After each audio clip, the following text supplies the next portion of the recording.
The humid air clung to her skin as Mary stepped off the rickety plane, her eyes scanning the dense jungle that stretched before her.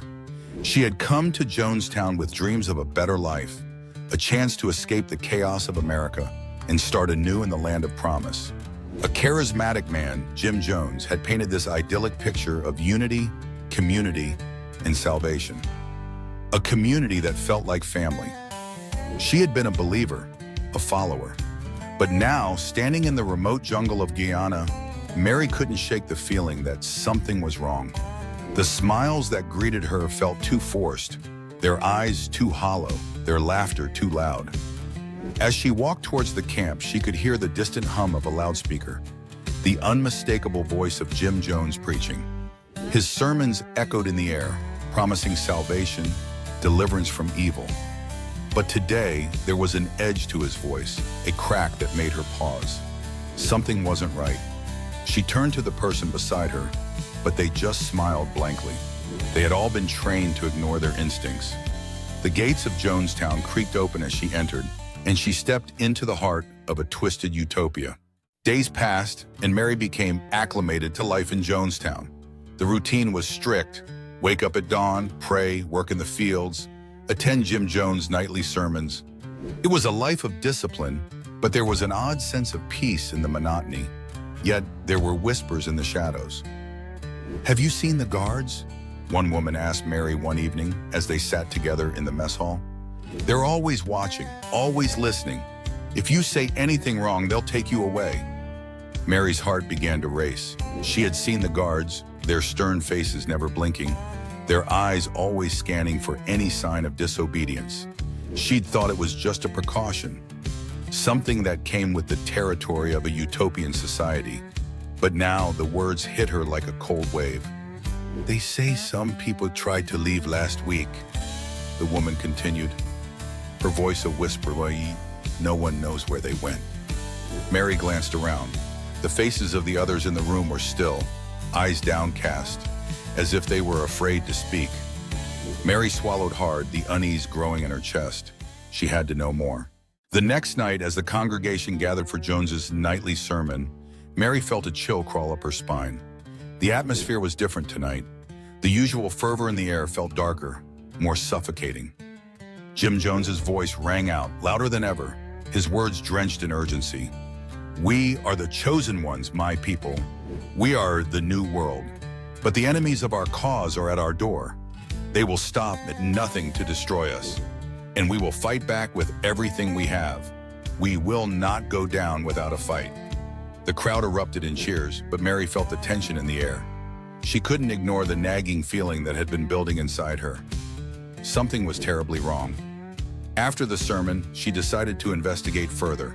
She snuck away from the crowd and made her way towards the farthest corner of Jonestown. There, she found a small, hidden room. Its door cracked open just enough to see inside. She peered through the gap and gasped.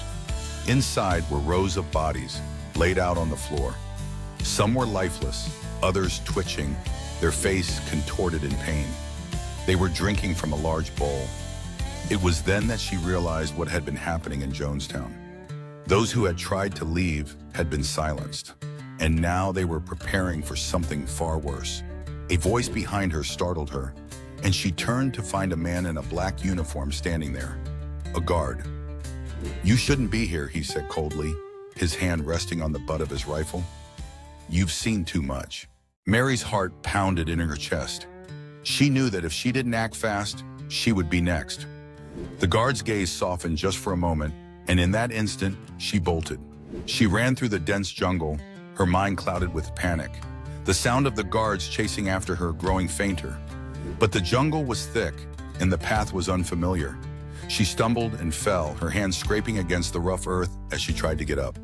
She couldn't keep running. She had to find help, but the fear that gripped her chest was suffocating. Her escape seemed impossible.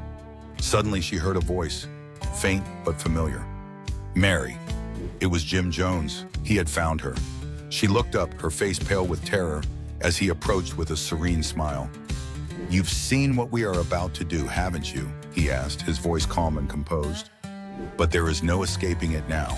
The time has come for us all to make a choice. We drink from the same cup. Mary's stomach turned. She could feel the weight of the decision bearing down on her. What would happen if she refused? What would happen if she stayed silent? Jones extended his hand to her, but his eyes were filled with something darker, more manipulative. She could see the madness behind the calm facade. He wasn't offering salvation, he was offering death. The morning of the massacre dawned gray and oppressive. The loudspeakers crackled to life once again, with Jones urging the people to gather.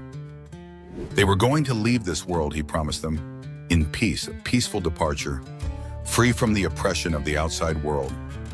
There was no way out, no way back. Mary stood in line, watching as one by one the others around her drank the poisoned Kool-Aid, their faces blank, their bodies slumping into the dirt. It wasn't long before she felt the dizziness take over, her limbs heavy, her vision blurred.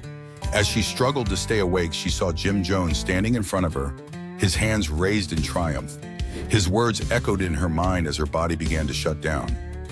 This is the end, my people. We shall ascend to a new world, a better world.